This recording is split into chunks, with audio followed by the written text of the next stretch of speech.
বিসমিল্লাহির রহমানির রহিম। বন্ধুরা, এটি হচ্ছে 24 ইঞ্চি একটি এলইডি টিভি।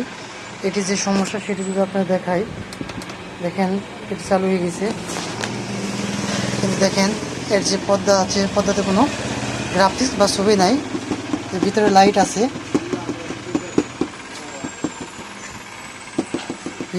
আছে, বন্ধুরা, কিন্তু কোনো গ্রাফিক্স নেই। তো ক্যামেরায় লাইটটি দেখানো যাচ্ছে না, কিন্তু ভিতরে লাইট আছে।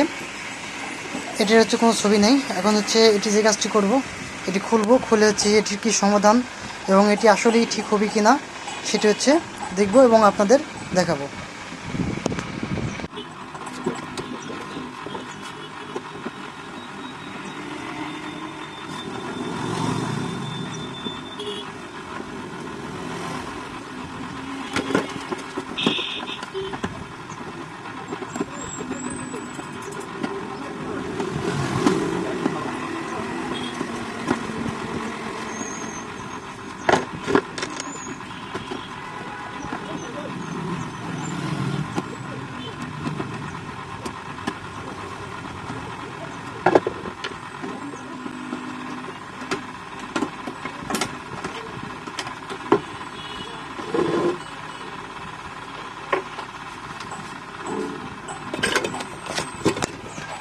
বন্ধুরা,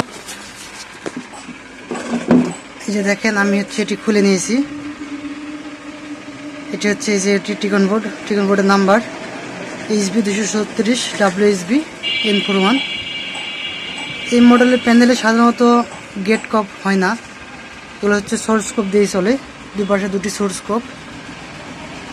এখানে দেখতে পাচ্ছি এ ধরনের প্যানেলে লেভেল শিফটার বা স্ক্যান ড্রাইভার আইসি ব্যবহার করা হয়। প্রথমত এর যে ভোল্টেজগুলো আছে সেটি মাপ দেব।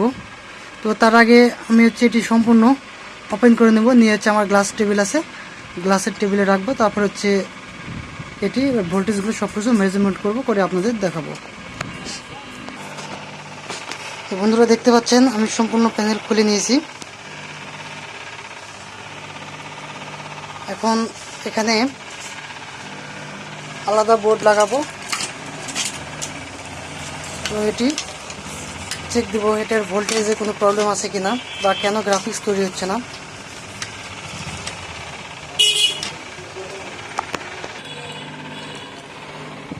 প্রথমে যেটি দেখবেন সেটা হচ্ছে যে ভিসিসি সাপ্লাই, সেটি দেখব।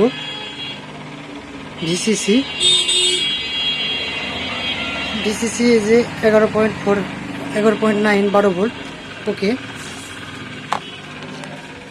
তারপর যে ভোল্টেজটি দেখব এর যে ডিসি টু ডিসি আইসি, এই 12 ভোল্ট ডিসি টু ডিসি আইসিটা ইনপুট হওয়ার পর হচ্ছে এখান থেকে কিছু ভোল্টেজ তৈরি হয়েছে।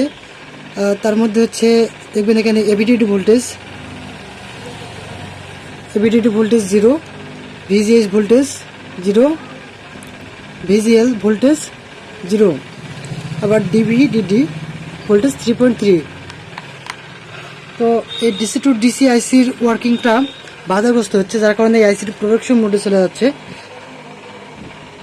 এই কোথাও শর্টেজ বা যদি আউটপুটে কোথাও শর্টেজ থাকে তাহলে হচ্ছে এই ডিসি টু ডিসি আইসি কাজ করতে পারে না, তখন হচ্ছে এটি প্রোডাকশন মোডে চলে যায়। তো এখন যেটি করবো সেটা হচ্ছে আর কোথায় শর্টেজ আছে সেটি দেখব। তো স্কেলার বোর্ড ভালো করে পর্যবেক্ষণ করে দেখা লাগবে স্কেলার বোর্ডে কোথাও শর্ট আছে কিনা। আর তাছাড়া শর্ট থাকে অনেক সময় হচ্ছে এই প্যানেলে, কপে বা এই পাশে কপে বা গ্লাসের ভিতরে। তো প্রথমত আমি এখানে যেটি দেখতে পাচ্ছি, আপনাদের যদি একটু দেখাই, এই যে জায়গাটি দেখতে পাচ্ছেন এখানে একটু বাড়ান আছে, একটু পুড়ে গেছে। এটা যদি একটু এখানে দেখাই তাহলে বুঝতে পারবেন। এই যে দেখেন সুন্দর করে বোঝা যাচ্ছে এখানে হচ্ছে কপটি পুড়ে গেছে, বার্ন হয়ে গেছে। তো এখন এটি কি রিপেয়ার সম্ভব, নাকি এটি কপ চেঞ্জ করে রিপেয়ার করতে হবে, নাকি এমনি রিপেয়ার হবে? তো আমি যে কাজটা এখন করব সেটা হচ্ছে যে অংশটুকু পুড়ে গেছে ওই অংশটুকুর লাইন যদি কেটে দিই বন্ধুরা, তাহলে এই প্যানেলটি রানিং হয়ে যাবে।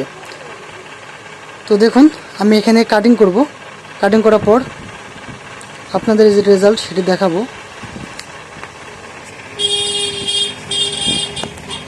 তো বন্ধুরা, আমি হচ্ছে এই কপটি এখান থেকে উঠিয়ে দিয়েছি, হালকা করে উঠিয়ে দিয়েছি। দেখেন, স্কেলের বোর্ডে কাটিং করে নাই, কারণ যেহেতু এখানে কপ খারাপ আছে, এখানে কাটিং করার কোনো প্রয়োজন নাই, যেন ভবিষ্যতে এই টিকন বোর্ডে আবার কপ লাগানো যায়, এই জন্য এখানে কাটিং করে নাই। তো এখানে তুলে দেওয়ার পর এখন যদি দেখি প্যানেল টোকে হয়েছে কিনা।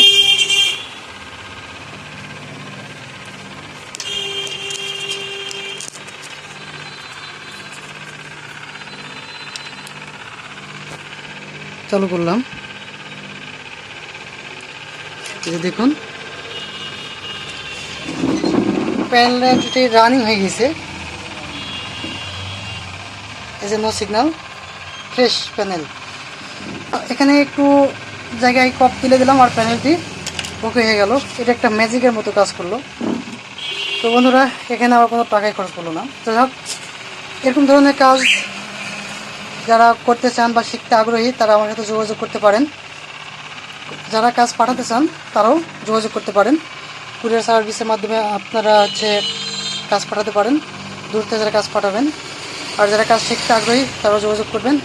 স্বল্প খরচে একটি ট্রেনিংয়ের ব্যবস্থা করেছি। আপাতত এটি অনলাইনে ট্রেনিংটি চলবে।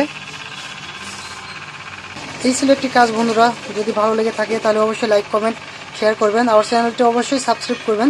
বন্ধুরা, সাবস্ক্রাইব করতে তো টাকা পয়সা লাগে না, জাস্ট ক্লিক করলে সাবস্ক্রাইব হয়ে যায়। আপনারা সাবস্ক্রাইব করলে, লাইক, কমেন্ট করলে এই কাজগুলো আরও হচ্ছে আপনাদের দেখানোর জন্য আমি উৎসাহিত হব।